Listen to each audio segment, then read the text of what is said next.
My background in pain management starts in Cleveland. I did my residency and fellowship training at the University Hospitals of Cleveland, and I was on staff in an academic center for about 3 years.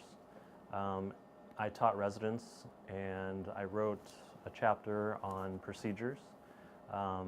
After that point, I decided to go into private practice, and I started a practice in Concord, Ohio, and I've been there for about 7 years. I felt like this was a good opportunity to come and join a comprehensive pain facility that has a full line of services in-house. I started as an anesthesiologist, and so there was a sense of immediate gratification from the procedures that we would do for labor and delivery. From that skill set, I kind of transitioned into pain management. I also kind of enjoy the clinic atmosphere, getting a chance to talk to people, get to know them over the course of their pain care. In anesthesia, you get 5 to 10 minutes to get to meet somebody, and sometimes that's the last time you'll ever see them. So I enjoy talking to people and hearing their stories and following them, hopefully on their course of recovery. Pain is very difficult, especially when it's been chronic, and that means more than 3 months. If you're in pain for more than 3 months, most likely you're dealing with a sense of depression, helplessness, and many times patients have seen multiple physicians to try and get to the root cause before they end up in a pain management clinic. So some people are defensive, some people feel frustrated, and I try and be comforting to those patients and listen and try and understand what brought them to this point where they need some help. And hopefully that's where I come in with a skill set to kind of diagnose the problem and come up with a comprehensive treatment plan.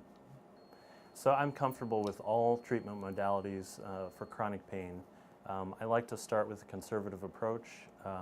If physical therapy hasn't helped, then maybe further diagnostic testing like an MRI or an EMG or some other test to kind of clarify why the person is feeling pain.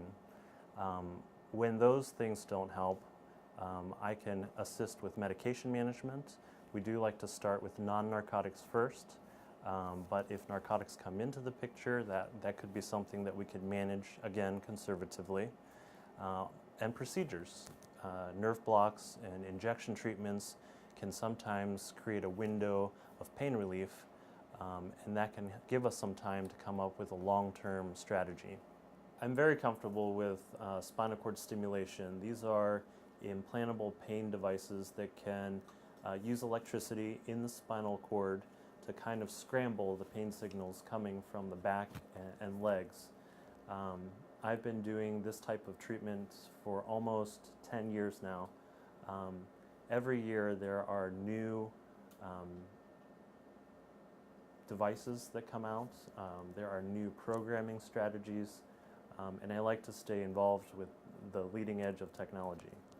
The beauty of this center is that it's completely integrated, and when I say that, if you need physical therapy, it's in-house. If you need an X-ray or an MRI, it's in-house.